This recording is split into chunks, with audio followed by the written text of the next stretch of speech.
Welcome back to G&T Sailing. In our last episode, we had visitors from home, which meant we got to do a lot of playing in Bandares Bay, Puerto Vallarta, and the surrounding rainforest. In this episode, we sail south 142 nautical miles to Tenacatita and get to do more exploring of the beautiful, rugged Pacific coast of Mexico. Welcome to G&T Sailing. If you're new here, I'm Gretchen and this is Tim. We've spent the last 2 years refitting Felicita, our Catalina 42, and have finally launched our sailing dream. We don't care where we go, we just care that we go, and we're glad you're coming along for the ride.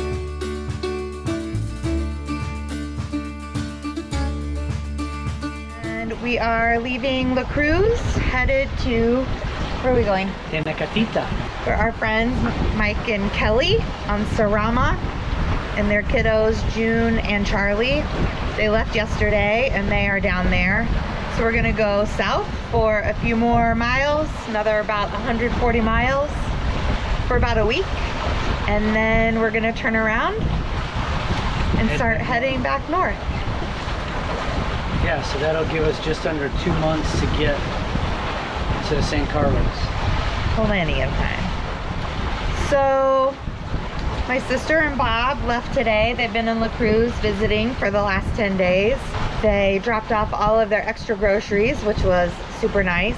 They are flying out in about an hour and a half from Puerto Vallarta, which is right over there, slowly shrinking behind us. We packed in a lot today, trying to get out, saying goodbye to friends, fueling up. Cash, groceries, checking out with the port captain, fuel, getting the boat ready to be offshore-ish. I made 2 totally, potentially really tragic bonehead moves. Number one, I did something wrong when I pulled the string line up and it ended up going in the water while we were circling around waiting to get a place on the fuel dock. God, thank God that didn't go in the front. So that could have been really terrible because we were circling around in 20 knots of wind. And then just a little while ago, we got out here. We are sailing upwind right now.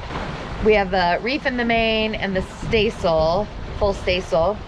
And it's comfortable, but we decided we wanted to drop the main, the traveler. And like a freaking bonehead, I just put my hand on the traveler line and opened the clutch.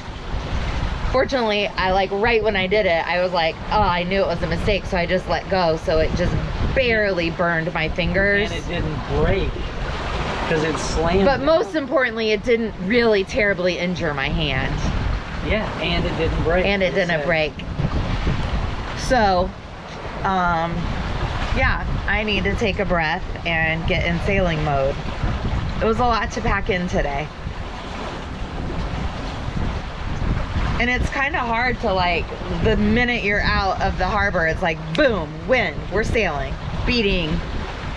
Like it was game on sailing from the second. There was no easing into it today. Nope. Kind of the only real thing on this passage is we have to round, what's it called? Cabo Corrientes, which it looks like it should all be fine. But when you're beating into really heavy wind, it feels like maybe it wouldn't be fine. But according to the forecasts, it should be fine.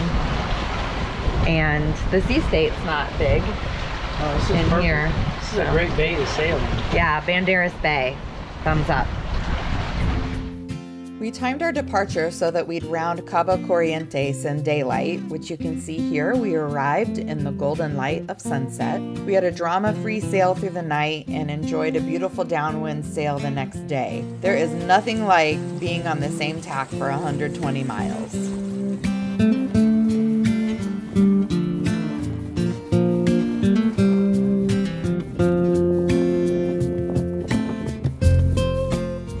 We've made it to Tenacatita and we are going on a distillery tour, which involves a 2-mile dinghy ride up a little river estuary, and we have to portage the dinghy over the beach to get it to the estuary. So we have a little adventure. We have a general idea of what our range is for gasoline, and we think we've got enough, but we also have 2 oars.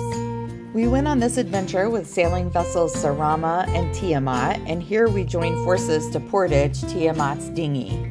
We took 2 dinghies because we had such a big group, which gave us a chance to get a lesson from Mike on how to land a dinghy on the beach with a big swell. The biggest lesson is that it's all about how you time your approach with the waves. And since Mike is our go-to boat mechanic, he also was able to tune up our outboard. Hello! Mike, our estuary tour guide. Over to the left is an estuary, to the right is an estuary.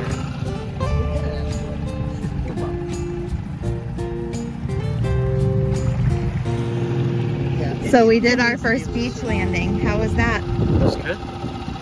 Just didn't wear the appropriate clothing. Luckily, it's good, nice and hot and dry quick today. Yeah.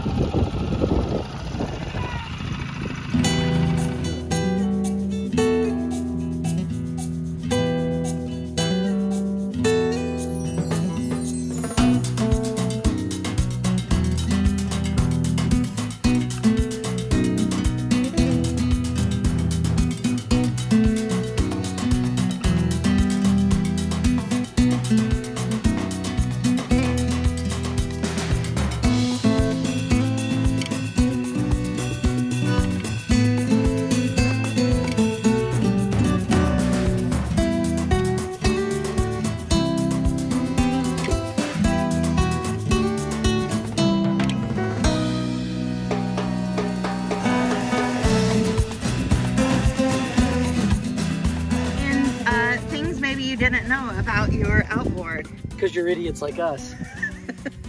Okay, tell us. Instead of just pulling this thing out, you just push the little button and it kills that it. Stops it.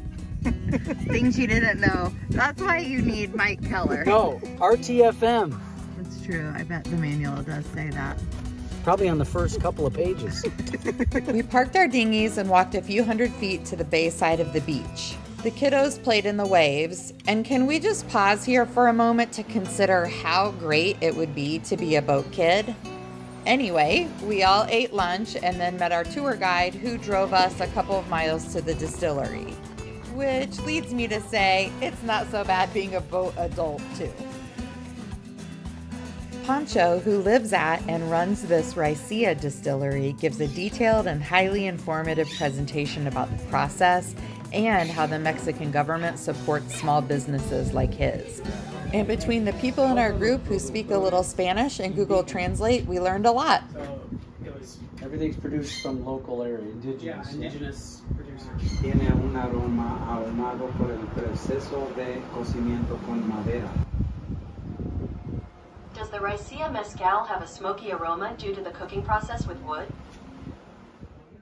And of course, there's plenty of tasting and some treats for the kids. Oh! Las cucarachas! No, that's the good stuff. No para las cucarachas.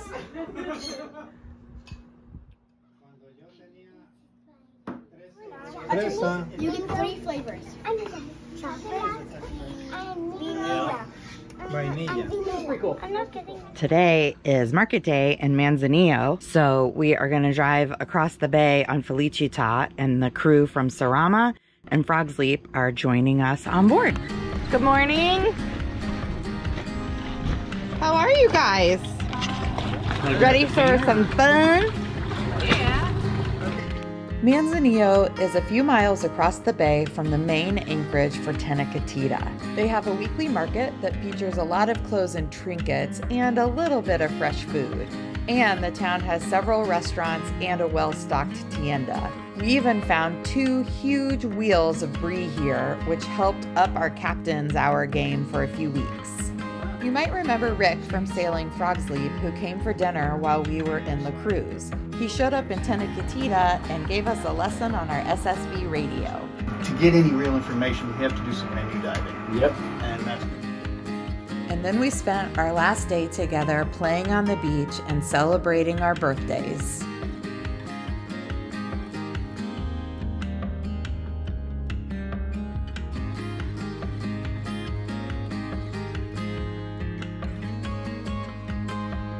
Now, dessert. Portal that just Yes.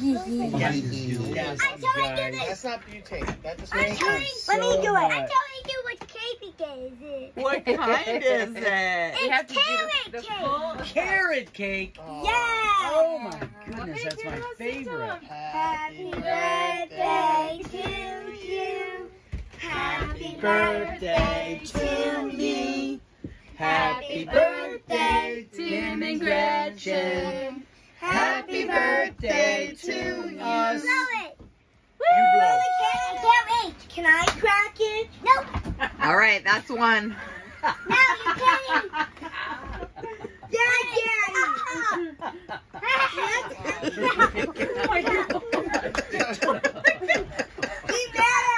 What's gonna go wrong?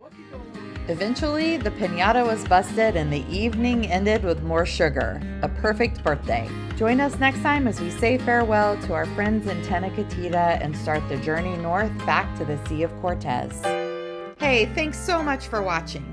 Be sure to subscribe so you catch all the episodes of our first season cruising in Mexico. And head over to Instagram for real-time updates. Check out our tracker and more details about our cruising life at gntsailing.com. We'll catch you next time. Mexico is Sexico.